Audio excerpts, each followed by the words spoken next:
gini doang, sekarang pencet. Dipencet lari kemana ke sana. Selesai dunia. Supaya bait Allah bisa dibangun segala macam dan apa. Itulah. Jadi saya bilang lagi begini. Saudara takut gak sih dengar gini? Kalau saudara takut, berarti saudara orang yang siap dipencet. Kalau saudara takut, saudara sedang memposisikan diri saudara sebagai orang dunia. Tapi Alkitab bilang apa? We are not from this world. Kita bukan dari dunia ini. Bukan alien ya. Tapi Alkitab memang bilang begitu. We are not from this world. Kita bukan dari dunia ini. Kita anak kerajaan surga. Rumah kita adalah di sana. Ini cuma persinggahan sementara. Jadi kita bukan warga negara dunia katanya. Jadi kalau dunia dipencet, sebetulnya kalau saya tahu kayak gini, saya bukan takut, saya bukan sedih, saya seneng. Dunia rek dipencet kok Tuhan. Kalau dipencet sama Tuhan dunia, berarti kan itu angin gak bisa lari kemana-mana. Mau lari kemana lagi? Minimal saya kecipratan. Betul? Kenapa saudara takut? Kalau dipencet ya lari ya kemana? Ya ke Israel, ke orang percaya. Itu kan nubuatannya sudah ada. Makanya dari awal saya bilang ini tahu double perfect blessing. Dengar lagi khotbah saya sebelumnya, nanti belilah. Udah diedit bagus. Double perfect blessing. Ini tahun restoration, tahun pemulihan, Tuhan kasih segala macam. Dan nah sekarang saya baru mau masuk khotbahnya. Kita pulang jam 3 ya. Nah, rohaninya sekarang. Kenapa Tuhan pencet segala macam ini? Apa sebetulnya? Alkitab bilang gini, God's greatest competitor. Tahukah saudara siapa kompetitor utama dari Tuhan? Apa kompetitor? Apa ya? Pesaing. Pesaing utama dari Tuhan itu apa? Tahu dari mana? Dari Lukas 16 ayat 13 bilang begini. Kamu harus pilih. Kamu mau menyembah aku atau Mamon? Berarti Tuhan, ya, Tuhan mengangkat Mamon ini seperti kompetitornya.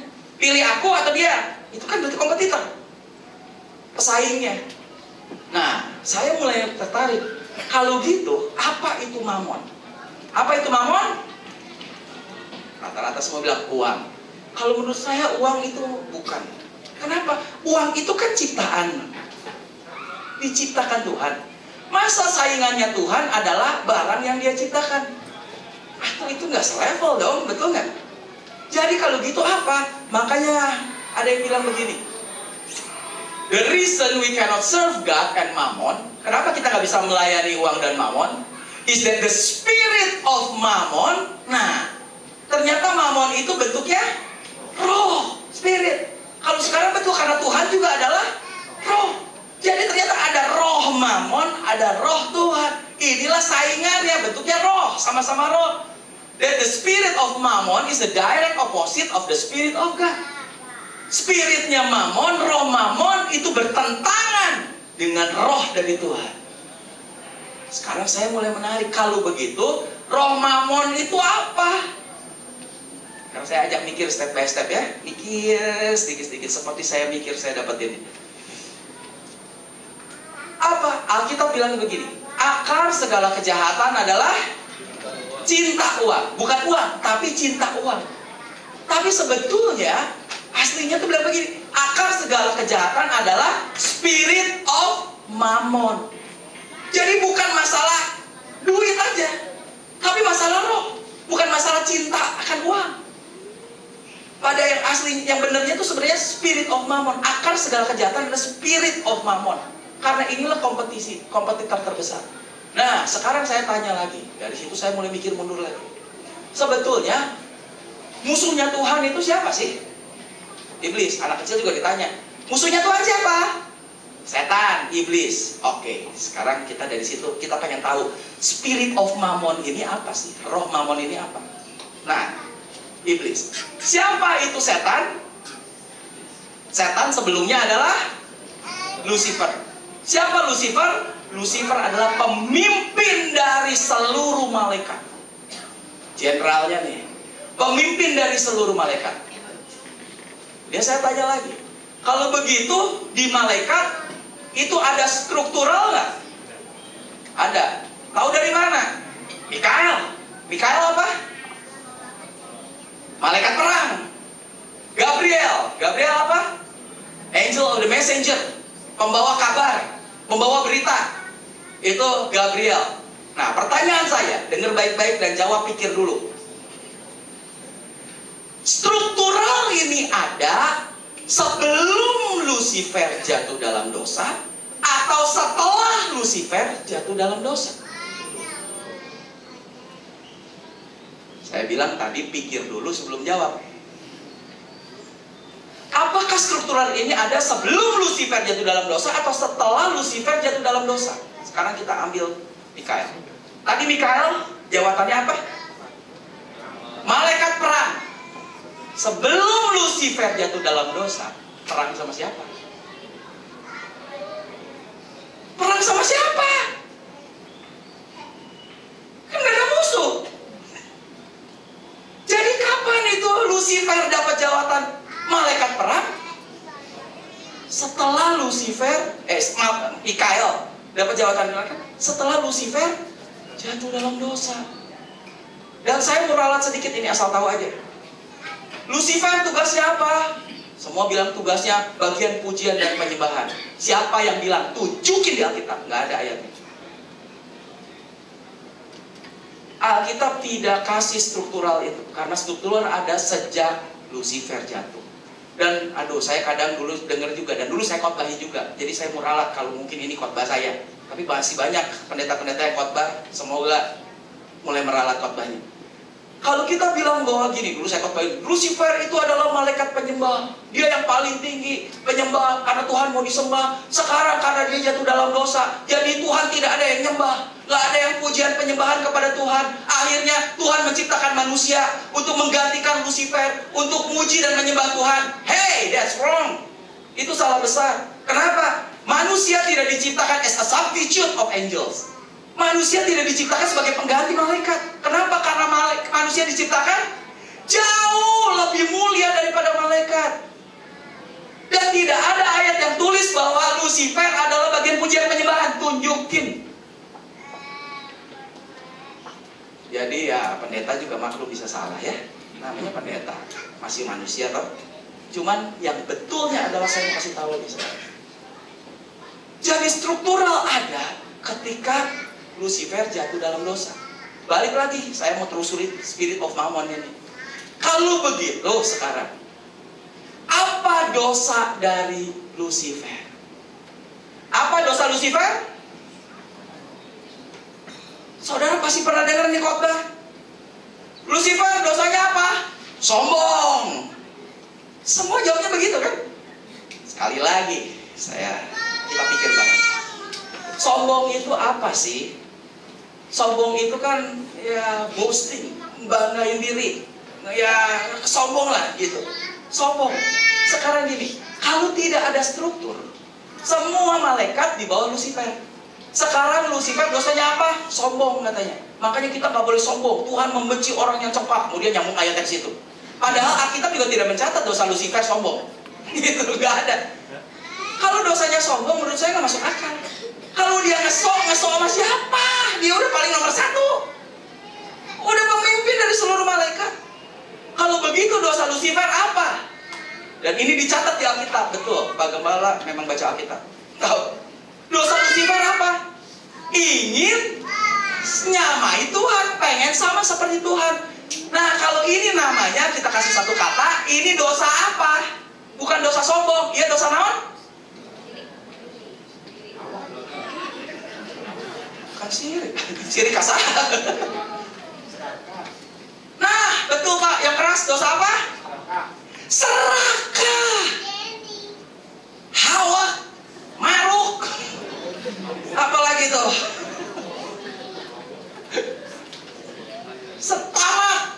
Tamak. Dosa Lucifer bukan dosa sombong.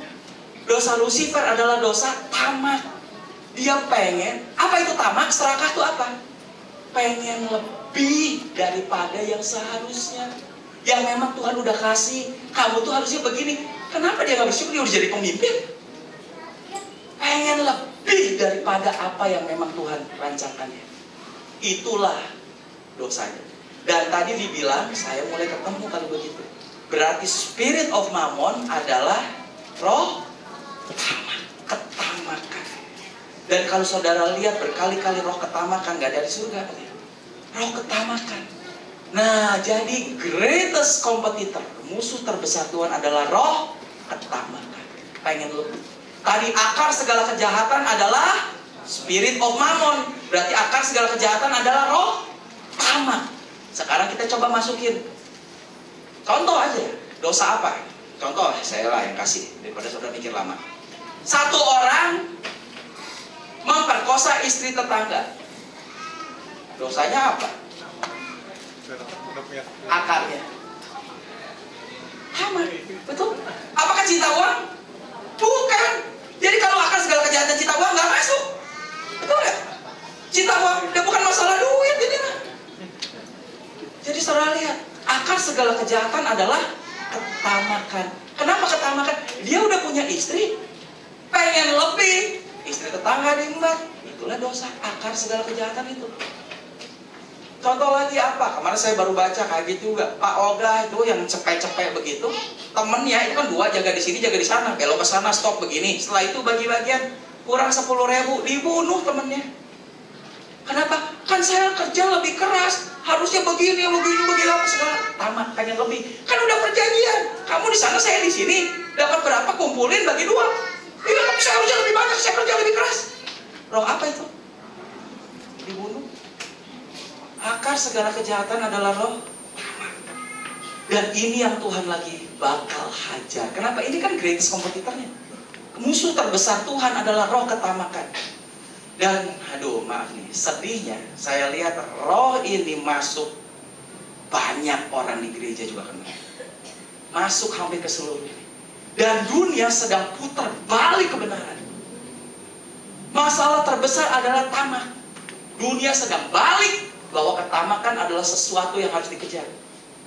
Dikejar dengan apa? Mereka bungkus dengan baik. Dan mereka bungkus itu dengan motivasi. Seminar-seminar motivasi. Seminar apa segala. Sebetulnya apa yang sedang ditanamin itu?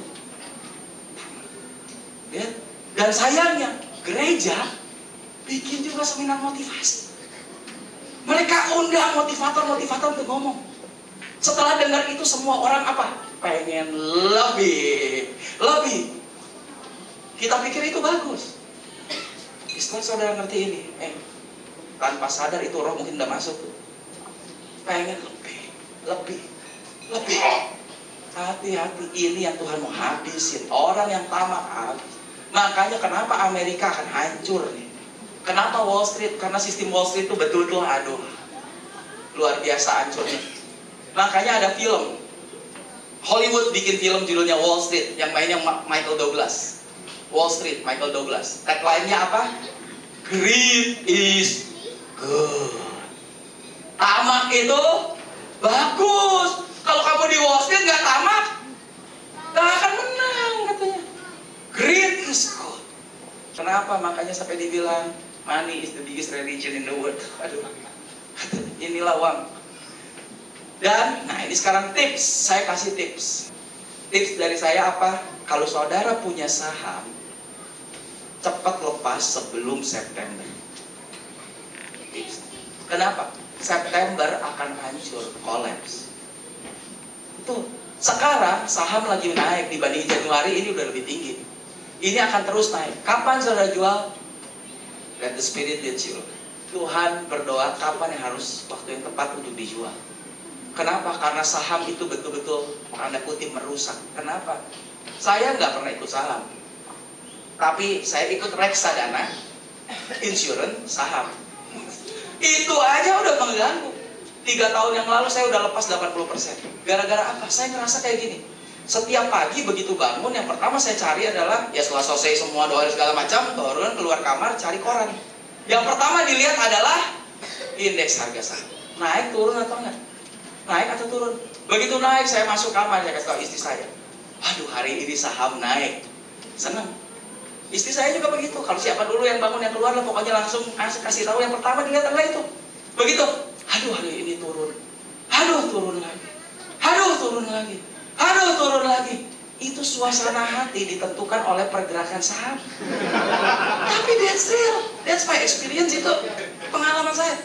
Satu hari saya sadar Tuhan mulai bukain, Tuhan mulai bilang. Saya bilang ke istri saya, kayaknya udah gak bener. Kenapa? Kita happy apa tidak happy ditentukan dengan saham hari ini naik apa turun. Tapi Alkitab memang sudah bilang, di mana hartamu berada, di situ hatimu. Jadi kalau hartanya turun, hati naik, ikut turun tuh. Hartanya naik, hatinya ikut naik. Berarti hati ditentukan oleh harta, turun apa naik, saham turun apa naik. Saya bilang gak benar ini, udah cairin, selesai, udah masukin deposito aja, udah gak mau pusing. Sejak itu gak pernah lagi lihat saham. Dan bebas tuh. Masih ada 20% saya lagi berdoa kapan saya mau lepas.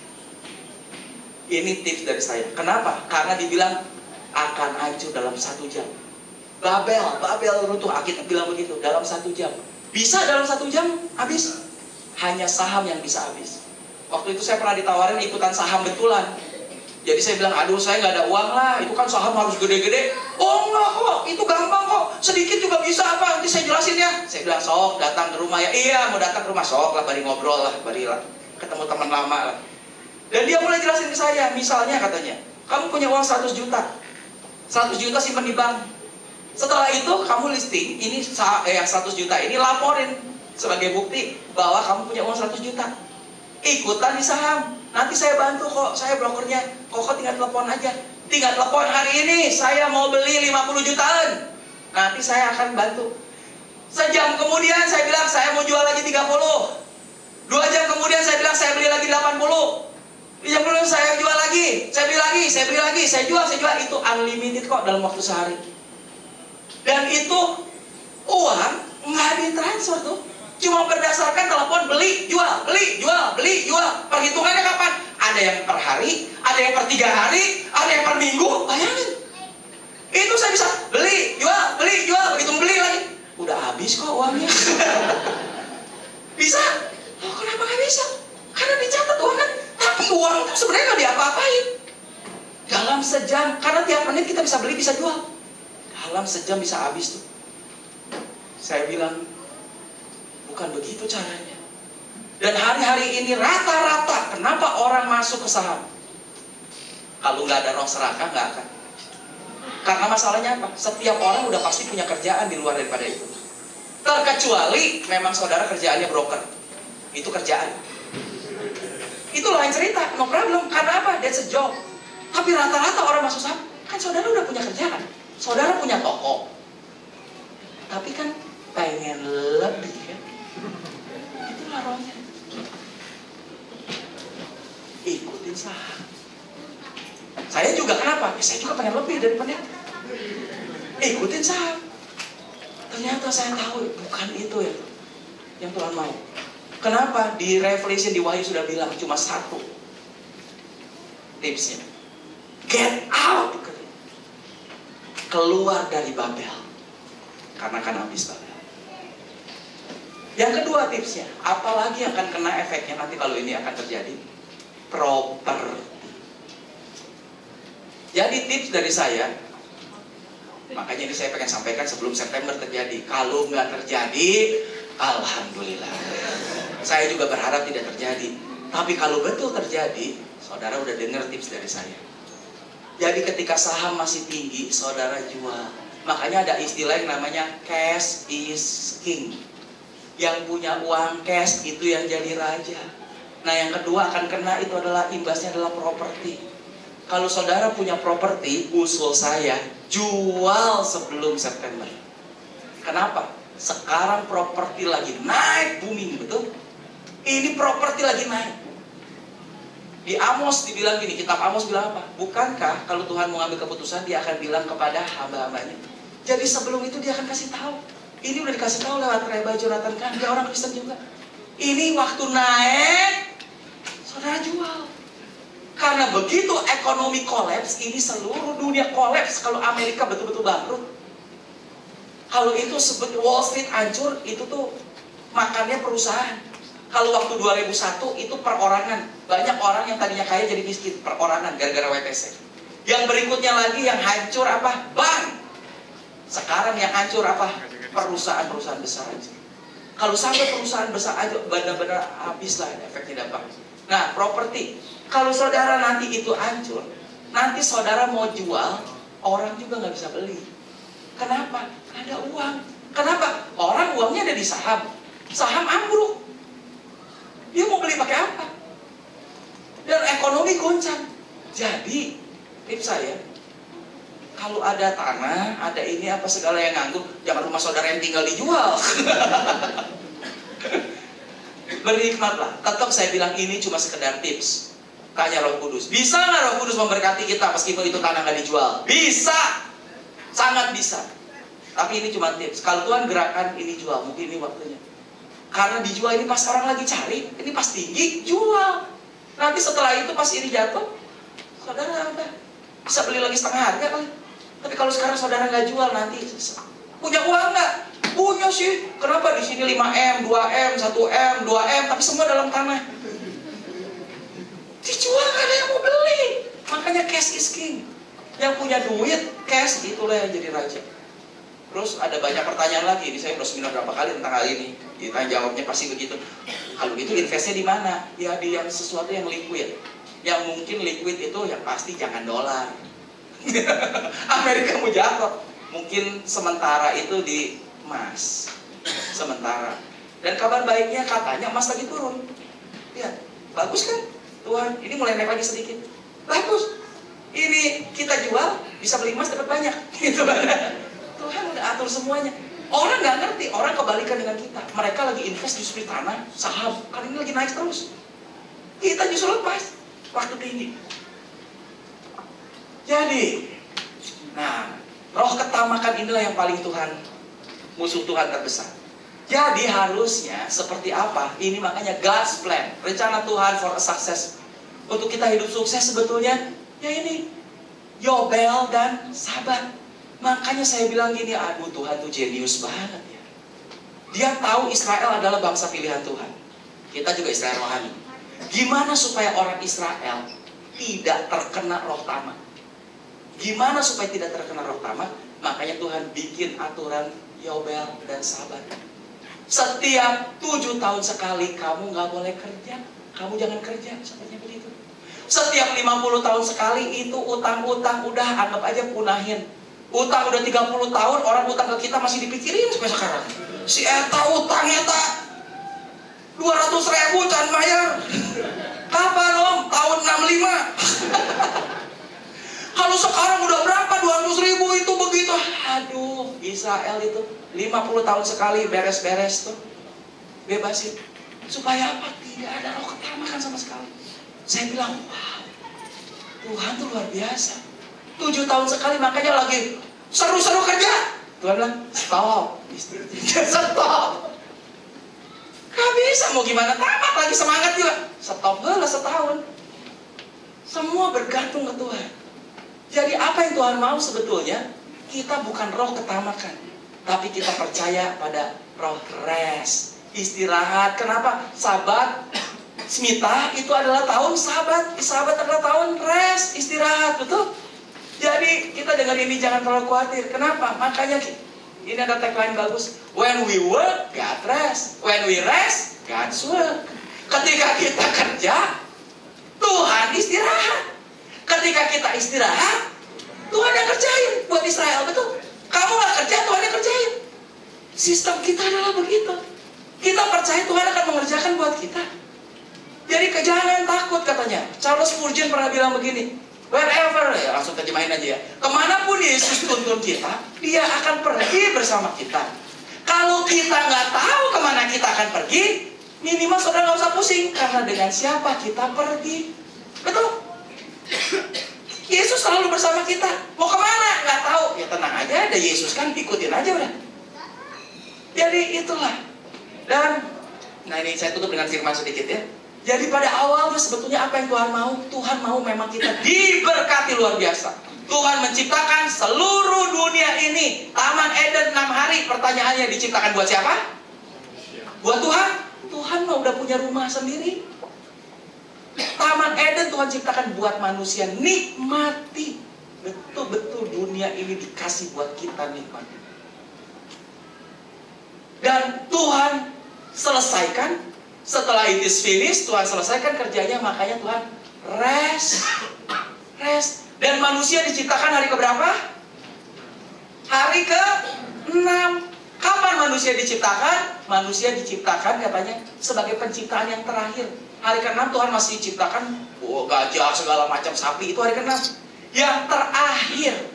Jadi kalau saya pikir, di pergantian hari di Israel itu pada waktu matahari terbenam. Jadi bukan jam 12 malam, tapi pergantian hari itu jam sore. Ketika matahari terbenam itu udah masuk hari baru. Jadi kalau manusia diciptakan hari ke-6 terakhir, ya sekitar jam 4:30 lah mungkin gitu manusia diciptakan, dibentuk. Jadi begitu manusia jadi, dia hembus nafas dari Tuhan. Apa pekerjaan yang manusia lakukan pertama? Coba pikir. Kalau saya suka mikir orangnya soalnya. Betul. Tidur. Kenapa? Ya udah malam itu. Karena manusia diciptakan akhir dari hari.